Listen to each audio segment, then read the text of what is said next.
There's a voice that calls through the shadow of might. Austin Peterson standing up for our fight. Raise the banners, let liberty reign. In the heart of America, break the chains. Wake up, it's time to claim our right. With Austin, Stephanie, we'll fight the night.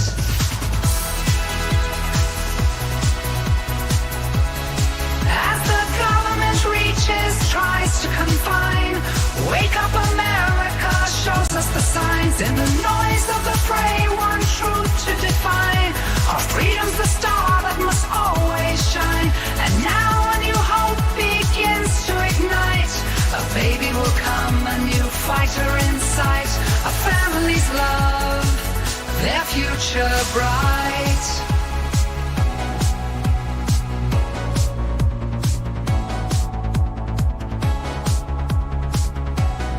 Raise the banners, let liberty reign. In the heart of America, break the chains.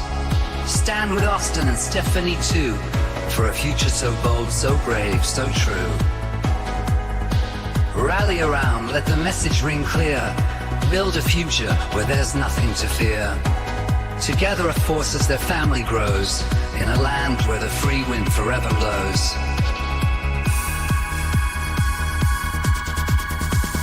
Together we rise, our voices unite. Around Austin and Stephanie, champions of right. With hope in our hearts and eyes on the prize, we'll craft a world where freedom flies.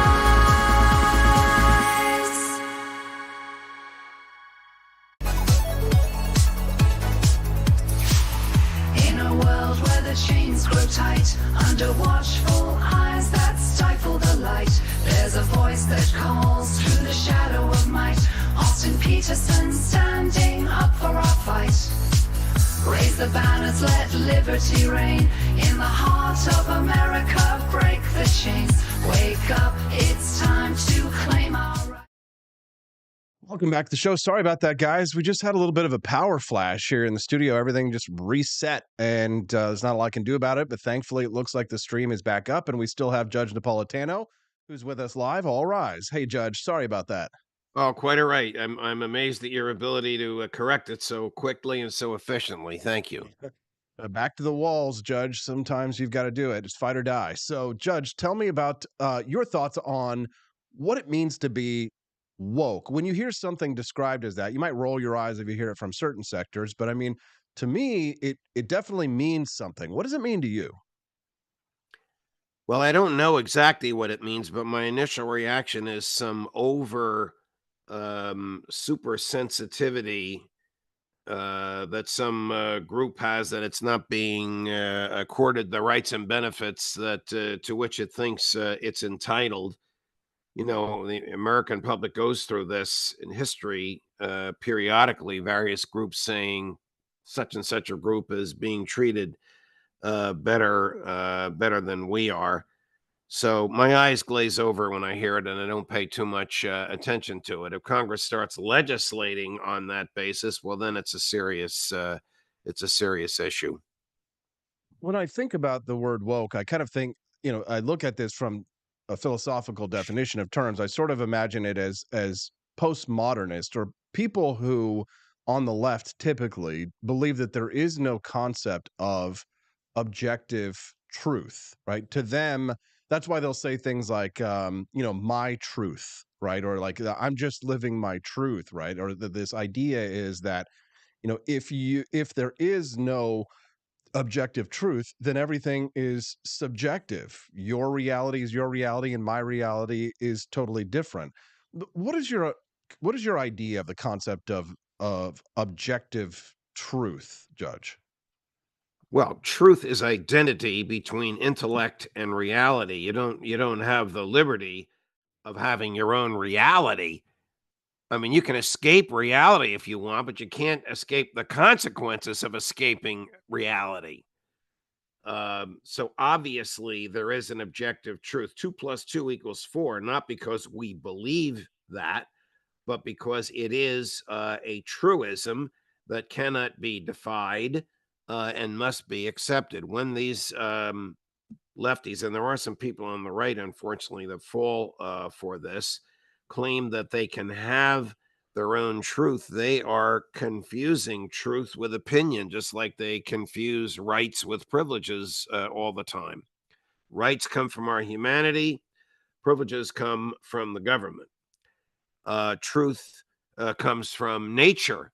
It does not come from what you wish it to be. I know that two people viewing the same event can hear it, see it, perceive it, and recount it differently. That doesn't mean that there are two truths to the event. There is one truth, and the fact finder, whether it's a jury, if we're talking about Trump's case or any criminal trial, has to decide what the truth is. But there's no such thing as subjective truth. That's just an opinion. That's a wish or a whim. That's not reality. Struggle with a how to find a consistent and moral and ethical way to judge the great figures of history, Judge. And the reason why is because, for example, my wife and I visited Monticello a couple of weeks ago because Thomas Jefferson is one of her great heroes. And on the trip, when we had a discussion about his relationship with Sally Hemings, Stephanie, who had great admiration for Jefferson, was very disappointed in his behavior towards Hemings and his refusal to free her, despite his obvious great love for her, who was his slave, and the relationship that he had with the children of his, who were also slaves, his own children, which he kept enslaved until a certain time period and then released them once they reached of age, which was a promise that he made to her. It certainly is very damning, Judge. But I look at Thomas Jefferson from a completionary view, just like I look at George Washington from a completionist view, for example, also holding slaves, but did great things, but also had to do terrible things in order to advance liberty, had to kill many people. I mean, there were, in the American Revolution, I read about 25,000 civilian deaths in the American Revolution, not all of which died as a result of the actions of British soldiers. But could we not say that if soldiers underneath George Washington committed the same heinous acts of the slaughter of civilians, even if by accident? Is George Washington not as great a war criminal then as Harry Truman, for example? I mean, why does George Washington get a pass and Harry Truman doesn't to some extent, right? Because I mean, how can we look at the legacy of these great men and judge them without becoming woke, the type of people who want to cancel Thomas Jefferson, cancel Christopher Columbus, and not say, well, look at the crimes of George Washington. Look at the crimes of Thomas Jefferson. Why shouldn't we be woke, Judge? How do we as libertarians differentiate ourselves from those on the left who share our criticisms of the founding fathers, and yet they want to tear down their statues, but we have their busts on our shelves? How do we sort of contend with these philosophical quirks? Well, we've obviously engaged in balance. That on balance, there was more good from Jefferson's life than evil.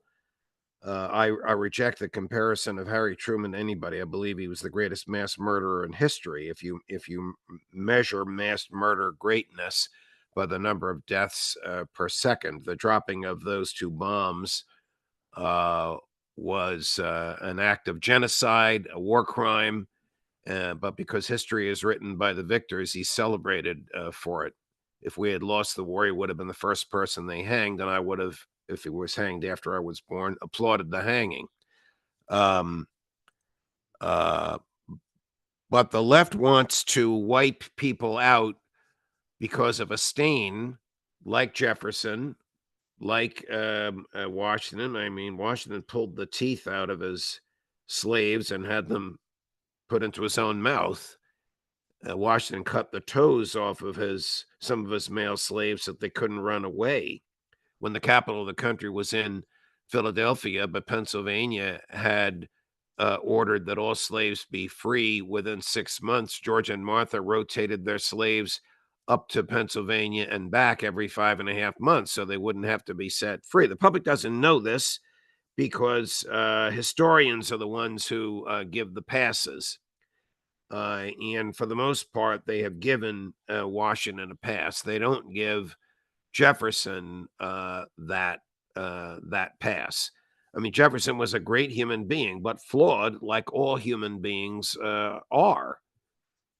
We tend to look on the other side. We tend to look on the benefit that these people produced. The benefit that Washington produced was the violent secession of 13 independent colonies from the mother country on the grounds that the natural rights of the people in those colonies were being suppressed by the king and the parliament 3,000 miles away.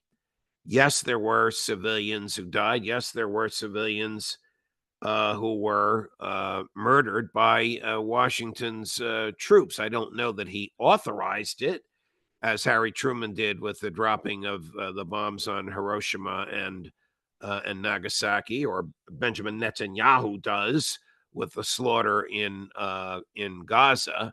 If he did knowingly authorize it, well, then he's a war criminal who also has a good side to him.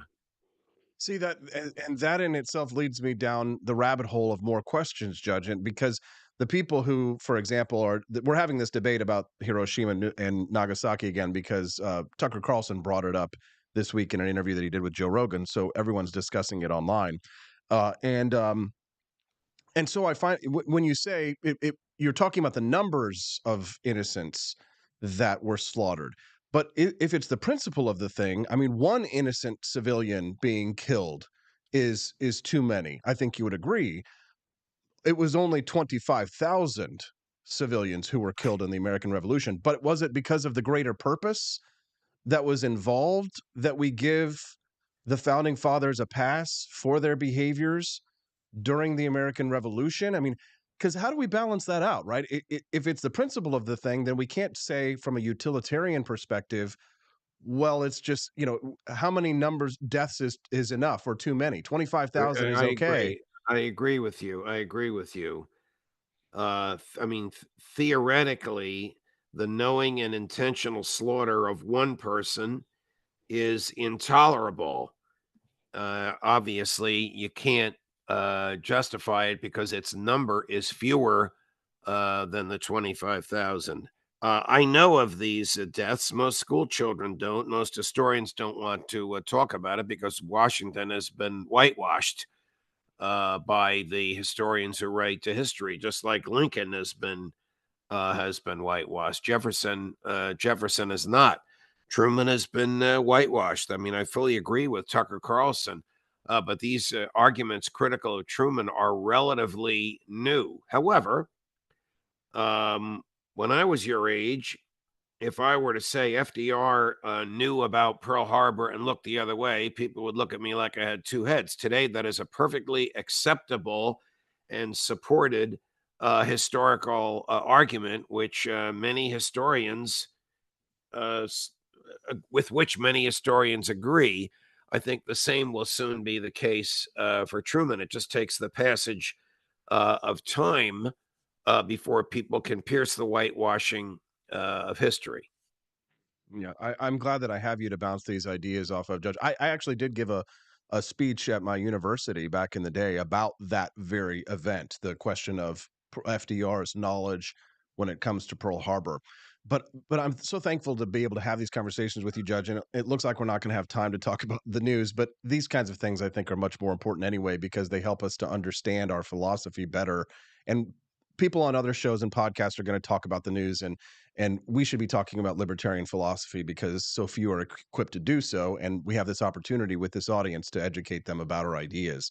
I wish I could talk to you even more about this in detail because it's just this week that I've done research on what George Washington did and how he conducted himself. And what I find is that some people amongst our ideological sect give George Washington a free pass for the civilian casualties that were a result of his actions during the war, and yet they demonize Harry S. Truman for his behaviors, as if to suggest that the number of people who died is somehow what matters rather than the principle of the matter, right? So we have this sort of consequentialist and utilitarian debate that we're really having when we're thinking about these things, a deontological debate versus a consequentialist debate, and Well, it's one that it depends on intent. There is no dispute what Harry Truman's intent was. It was to destroy hundreds of thousands of innocent human beings, to terrify Joe Stalin into believing that we could do the same thing in Moscow if he didn't curtail his avaricious land grabbing behavior. there is a The debate, fact that Judge. the There is a fact that debate, Judge, and we're having this debate now. And I can tell you that as someone who went to Hiroshima last year and visited the museum for the bomb, the Japanese people who built that museum said very clearly that Hiroshima was a military city and had been a military since the late 1800s. And 60,000 people who died in those bombs were actual military service members of the Japanese Imperial Army. So it is a debate, Judge, and that's why I like to ask you about it, because I'm so conflicted between the deontological views and the utilitarian ones. And having visited the Harry S. Truman Museum recently as well, I ask myself, what would someone do in a situation where it seems like there are no, it's the land of no good options, it seems like, where if Truman hadn't dropped the bomb, then the American people might have had him impeached for allowing 1 million American soldiers to die on the beaches. They were well, training. that's absolute hogwash. There's no historical basis for that. Every major military figure, even Eisenhower in Europe and MacArthur in the West, in the Far East, begged him not to drop that bomb. MacArthur told him the Japanese are going to surrender in a week. You don't have to slaughter innocents. Right, but I'm MacArthur sick and wanted to nuke, tired of this. but I'm sick and but tired of this hagiography around the haberdasher who became president not even knowing he had this power, right, but MacArthur wanted to not even nuke knowing he had this bomb. right, but MacArthur wanted to nuke the Chinese. But anyways, I've got to go rip on all of the politicians who are sending our money over to Ukraine. My friend Cliff Maloney is going to join us here in 5 minutes. We're going to talk And about how Thomas Massie is being fined because of a video that he released of them showing the waving the flag of a foreign country in our halls of Congress. So I've got to get going, but I want to give you the opportunity, Judge, to share with us who you've got coming up on Judging Freedom and who you've got your weekly column that's coming up to Thursday. well, my weekly column praises Massie to the skies without mentioning him by name. I rip into the Congress for extending FISA and making it actually worse. You're going to wake up one morning and think you're in East Germany when your cable installer has to spy on you. That's in the new FISA extension. And when he's not allowed to tell you that he's spying on you. So, in one fell swoop, they have violated the Fourth Amendment right to privacy and the First Amendment freedom of speech. Oh, and by the way, Congress exempted themselves from this. If members of Congress are spied on, you believe this? The spies have to tell members of Congress, oh, we caught your conversation with so and so the other day. So please know that we have it.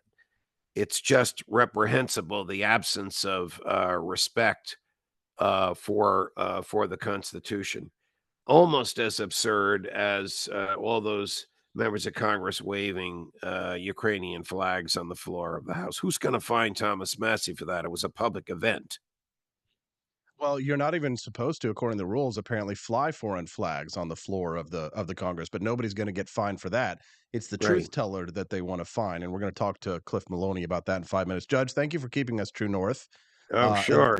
thank you for humoring me in some of my more esoteric conversations about things like the dropping of the nuclear bomb and George Washington's behavior in the Revolution. And You're the only you know, I do a lot of this, as you know. You're the only person with whom I have these conversations, and I'm already looking forward to the next one.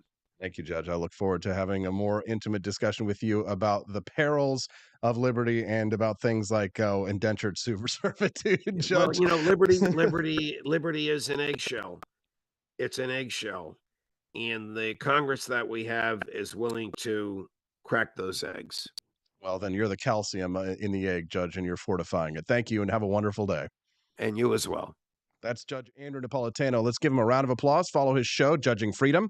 All right, real quick, I'm going to go get Cliff Maloney. I'll be right back. Don't go away. We're going to talk about that historic event where Thomas Massie is now being threatened if he doesn't take down a video. I'm going to go get Cliff Maloney. I'll be right back on the Wake Up America show. There's a lot going on. The show crashed. We're back. It's the Wake Up America show at wakeupAmericaShow.com. Expanse of time, a year might seem like a mere moment, but oh, what a year it's been. In September 2022, Austin and Stephanie Peterson embarked on a journey to wake up America. They began humbly, with just 20 souls tuning in, learning, listening, and though challenges arose, like the looming shadow of YouTube demonetization, their spirit never waned. And now, thanks to you, thousands rise with the sun to join them, to listen, to engage, to be a part of a community. So here's to you, and to Wake Up America, for memories shared, for friends made, for the journey ahead, and for never, ever forgetting to rise and freedom. Happy anniversary. I'm Donald Trump, and I approve this message. Believe me, Austin Peterson is the best. He's got the greatest Wake Up America show I've ever seen. Whenever I tune in the mornings and watch the live stream, let me tell you, he has got the absolute best content. I love his guests. It's just a total blast to watch, and I highly endorse and recommend the Wake Up America show. It's terrific, believe me. Is the outdoor your home about as exciting as a library? Then spice it up and unbore your space with our custom metal signs. Crafted with love and a bit of libertarian magic, you can customize your own metal sign at ap4libertyshop.com. So head to ap4libertyshop.com, customize your own metal sign today.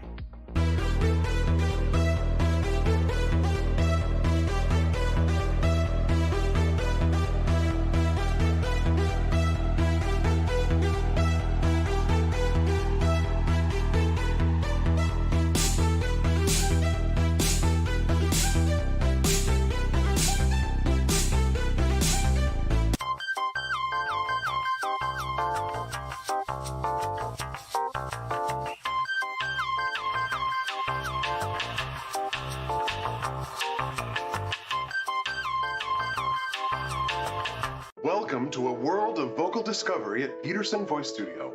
I'm Justin Peterson, here to guide your musical journey. Envision a place where your voice reaches new heights, where every note tells a story. We embrace all singers, from the enthusiastic shower vocalists to aspiring stars, ensuring each voice finds its unique rhythm and tone. Are you ready to elevate your voice? Visit petersonvoicestudio.com and sign up for remote lessons tailored just for you. Let's begin this melodious journey together.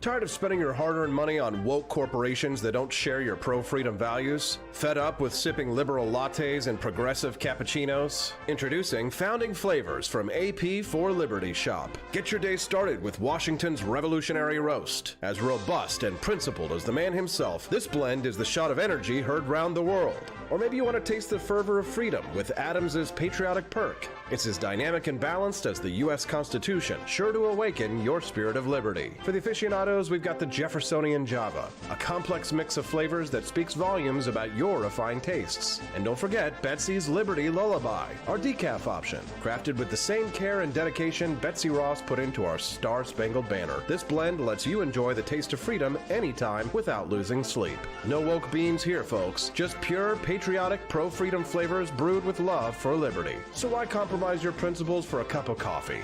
Stand up for your values, perk up your patriotism, and start your day the American way. Get your Founding Flavors at ap4libertyshop.com.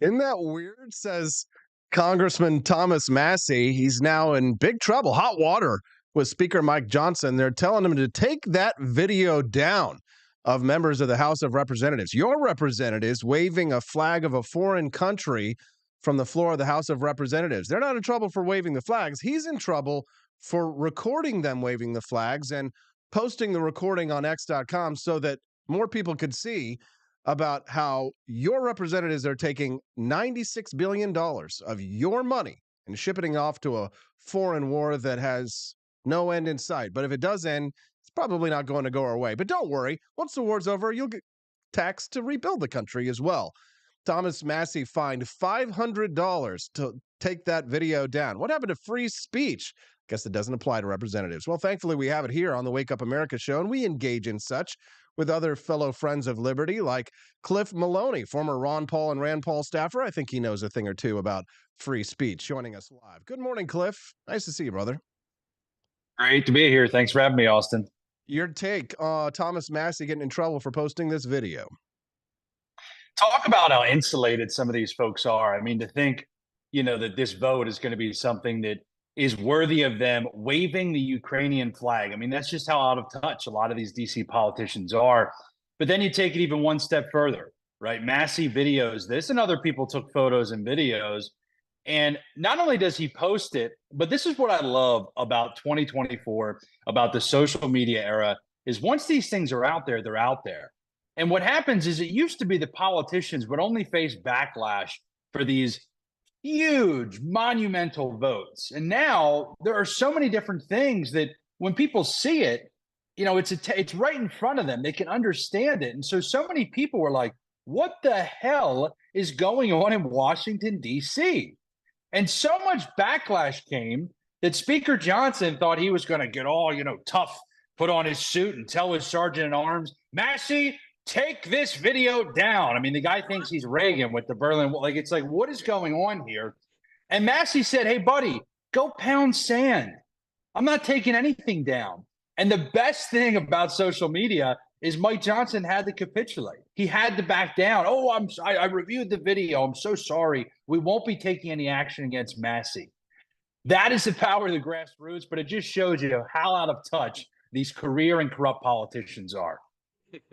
Now, Cliff, Thomas Massie is obviously brave. He's been a hero standing against all of the runaway spending. But this time, it seemed as if it was the most egregious use of taxpayer funds because of the way that they packaged it and rammed it through on a weekend. I believe that the speaker even acquiesced the speakership, the power of the speakership for the first time in history ever to the Democrats. I mean, they will do absolutely anything. The Republicans will. Our Republicans to screw over not only the American taxpayer, but their base. The base of the Republican Party doesn't even support this, do they, Cliff?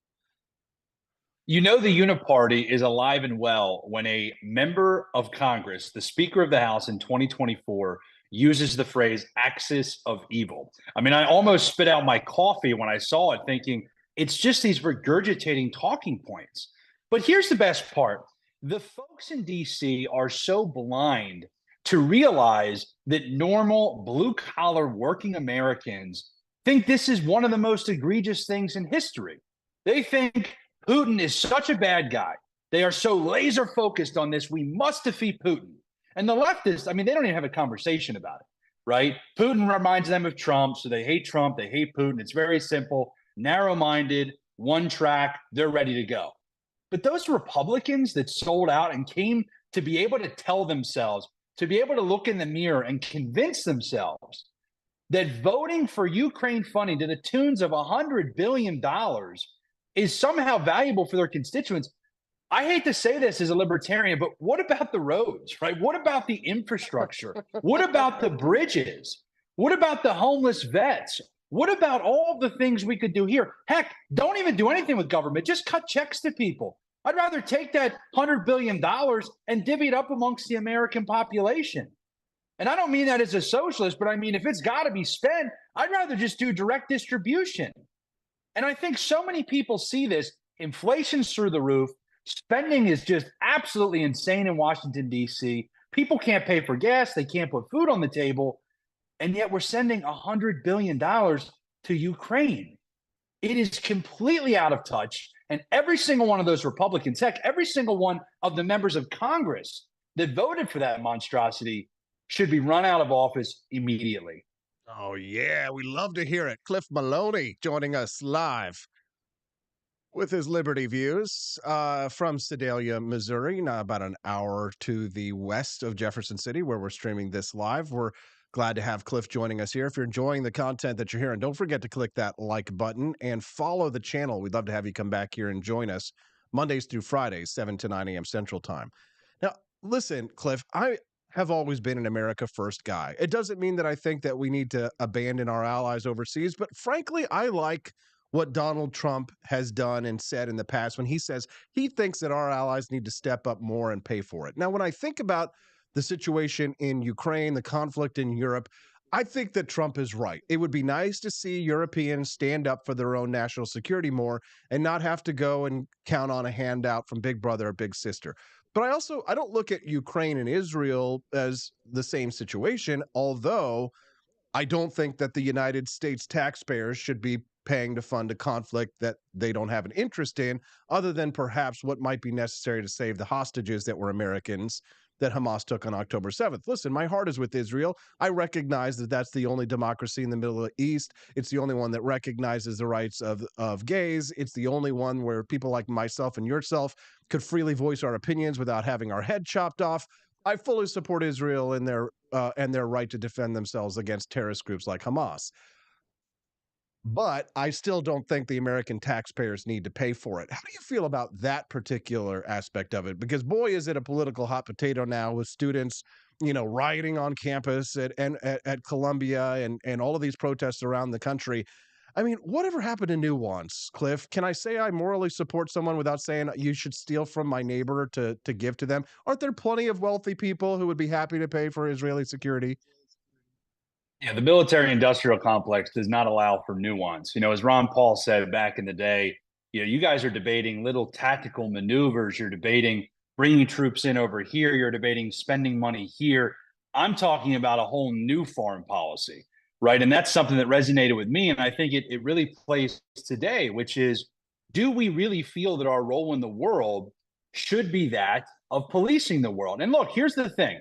If you start off with the premise that any sane fiscal conservative starts off with the premise, we are broke. If you start there and you're looking at that $34 trillion in debt, you're wearing one of those debt badges from Thomas Massie, and you're reminded constantly, it's a different mindset. It's a different conversation. It doesn't mean we don't support some of our allies. It doesn't mean that we don't think it would be nice to give money to folks. It means we don't have it. We're bankrupt. We're broke. We're printing money every single day to send to these foreign countries to then be used against enemies that we're also sending money to. And by the way, who are we borrowing the money for when we can't print it? China. So you've got this vicious cycle where we don't have any money. But the problem is, Austin, not enough people start there. And so if you start with having a conversation, well, should we support Ukraine? Should we support Israel? How many wars should we be in? Should we send troops? Should we spend money? Okay, that's a different conversation. I start off with we're broke, we're $34 trillion in debt, and the greatest threat to our national security is our debt. When you start there, I think the conversation is very simple. I think that conversation does allow for some, let's say, nuance in that you support these countries, but you're just saying we have to be sober. We can't spend like drunken sailors because we don't have the money. That's the conversation that a lot of these politicians in D.C., they don't have the courage to speak up. Should we vacate Speaker Mike Johnson as Thomas Massie has thrown his support behind? Yeah, and let me say this because I think Massie has gotten a bad rap from a lot of people. If you really look at Massie's record through this entire Congress, okay, when it comes to McCarthy and when it comes to Johnson, a lot of people said, what happened to Thomas Massie during Kevin McCarthy? Massie has been 100% consistent. Rules were put in place, and if those rules were broken, Massie would have joined the calls to vacate. Yes, he voted for McCarthy 14, 15, however many times, because he had a deal in place. Yes, he was ready to vacate if McCarthy broke the deal, but he never did. Was he on the path to doing it? Yes. Do I support Matt Gaetz in vacating? Absolutely. because I want that place to do nothing. But Massie stood by his word. The second that Mike Johnson broke that word, came to the floor to pass this atrocity of a bill, Massie said enough is enough. So I really want to defend Thomas here by saying he's been consistent. Has he been the flamethrower the entire time? No. But he's told you, I will throw the flame when the time comes. This is my line in the sand. And when that line in the sand has been crossed, Massie is there to have the back of the American people. And I'm very, very grateful for that. And I think liberty lovers everywhere should appreciate his consistency and his courage. I'm so thankful to hear that from Cliff Maloney joining us live right now. Loving what I'm hearing. I imagine that our listeners are too. So do click that like button if you haven't already. I'd like to switch our conversation now over to the reason why we're not going to be able to see you for the next 6 weeks on this show, Cliff, because I was disappointed to hear that, but I'm glad I could catch you before you hit the road. Quest Fanning just dropped some money in the tip jar and said, "Go Pennsylvania Chase." What are you doing out there in Pennsylvania? And give us an update on your campaign to try and save the Republicans from themselves this fall. Sure. Well, talk about saving Republicans, but I also want about the death to Republicans just a little bit here while I can. So last night was the Republican primary in Pennsylvania. So I know a lot of folks have said, Cliff, are you this party guy that's just focused on red ballots? No, I'm focused on winning for liberty. And I want to be very clear about that. So last night we actually challenged 3 incumbents, Republican incumbents in the primary. We had hundreds of thousands of dollars spent against us. Of course, we pounded on doors, we sent mail, we did TV and radio, and put together full campaigns. And I'm happy to report, Austin, we won 2 out of 3 of those races, took out 2 corrupt rhinos, absolute neocons, people that have no business being in the Republican Party if we want to be a party of liberty. One of those, there was over 8,000 votes cast. We won by 8 votes. So I just want to share with your audience the power, of getting involved. I don't want to seem stereotypical, but it's like some of these races really do come down to that final stretch. So 8 people, really 4 people, were the deciders in that race. If they would have switched, we would not have won. I'm sure the establishment's going to come after us with everything they got, but we're ready to fight. The big focus now in Pennsylvania, as you said, I'm going to be spending pretty much the next 4 months, if you will, raising funds, recruiting door knockers, recruiting ballot chasers. We've launched the Pennsylvania Chase. Folks can go to pachase.com. And here's the simple math. Republicans get 20% of all mail-in ballots in PA. We got to get that up to 33%. Who are we targeting? Liberty Republicans. Will it help top a ticket? Absolutely. Trump, McCormick, they're going to benefit from every door we knock. The local races, the real folks that we're targeting, those are the Liberty Warriors that we're going to run the score up to make sure they win the general election. Hiring 120 ballot chasers, matching the Dems at their own game, and we're going to knock on 500,000 doors to make Pennsylvania competitive again. That's great, Cliff, and we certainly want people to visit pachase.com to help you in that effort. I hope that more Republicans pay attention to what you're doing out there, or people at least who are concerned about this November's elections, because these are the kind of boots on the ground tactics that everybody talks about, but that you're actually doing. So I hope that our listeners right now, of which many hundreds of you who are tuning in right now have probably asked themselves, what can I do to actually be effective? Well, listening to the Wake Up America show is just one part of it.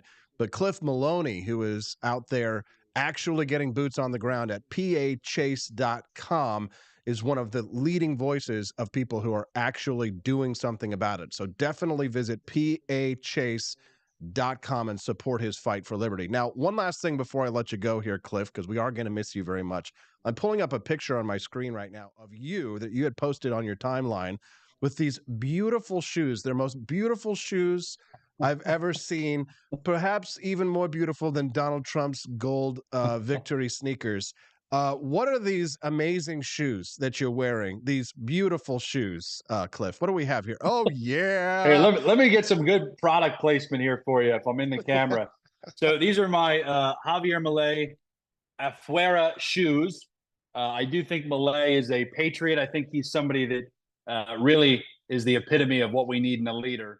Not that I think we need to go federal or these big offices, but I do think you end up with somebody like that. You will see monumental change in your country. AP for Liberty got them at the store. You guys should check them out. And they're very comfortable, actually. A lot of times I order some of these novelty shoes and they're, not wearable. I'll be wearing them on the road for the next 4 weeks. There you go. Javier Milei Fuertes. Tell him you got him at apforlibertyshop.com. Thank you for that, Cliff. Is there anything else that you want to share with our listeners before we let you go, friend? Absolutely. Just want to tell everybody, Austin, you're a patriot. Appreciate what you do for the country. You guys can check me out on Twitter at Maloney and keep fighting a good fight. Thanks, everybody. We'll do that. Thanks, Cliff. We'll miss you. Good luck out there on the road. Stay safe and best of luck to you out there. All right. Have a good one. That's Cliff Maloney. There you go. PAChase.com. You don't want to miss it. Cliff, an absolute patriot. Yeah, you can get your Fuera Javier Milei shoes for 15% off. And I don't know how long this promotion is going. Stephanie started it. I think it's a short time. But you can actually get the Javier Milei Afuera shoes 15% off if you use the coupon code LACE UP. Lace Up. So if you want to get a pair of Javier Milei's Afuera shoes, use the coupon code LACE UP, and you guys will be able to do it. I want to say a big shout out today to Fred Siegel. Fred, you're a great American, a true patriot and a hero. Let's all give a round of applause for Fred, because earlier on the show today, I basically pulled the equivalent of well,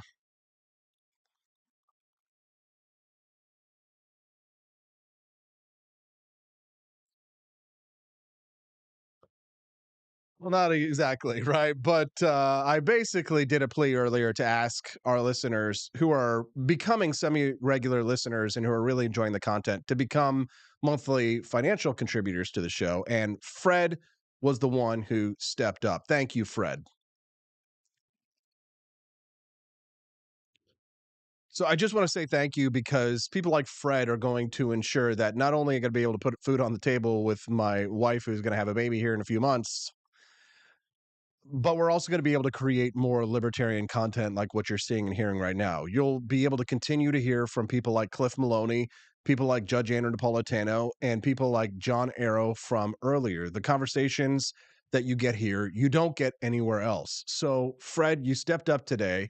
You went to wakeupAmericaShow.com/support, and you became a member of the Freedom Ninja Army, and you're contributing now to help support the show and for more content. Thank you, Fred.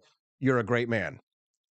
If you'd like to join Fred in that endeavor and help support the Wake Up America show, you can do so too by going to wakeupAmericaShow.com/support. You'll get a 20% discount at the shop. So if you wanted to buy the Javier Milei Afueras, you can actually get them 20% off if you use the coupon code that I will send to you if you become a monthly supporter. So go to wakeupAmericaShow.com/support. Now it's time to say goodbye to all our families. CANTINA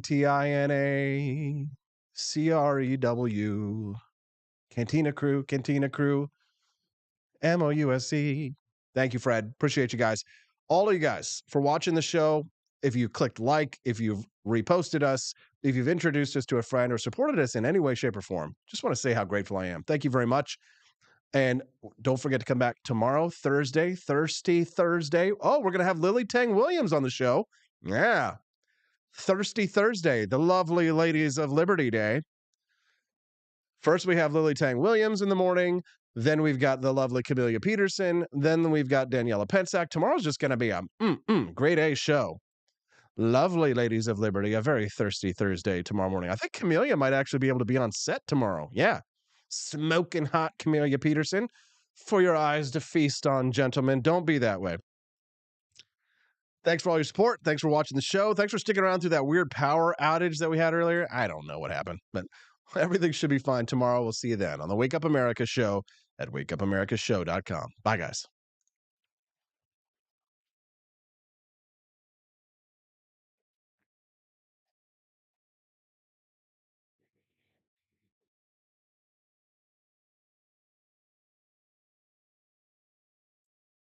Here comes the breakdown.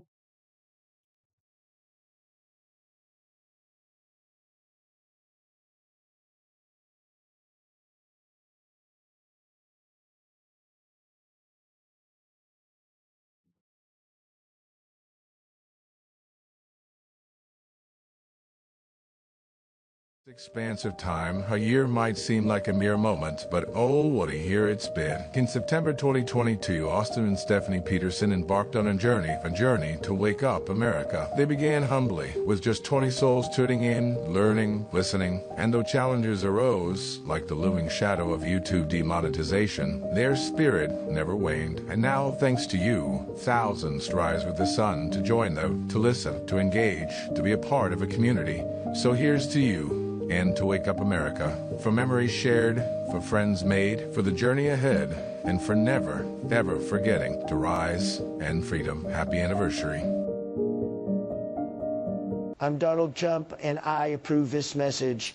Believe me, Austin Peterson is the best. He's got the greatest Wake Up America show I've ever seen.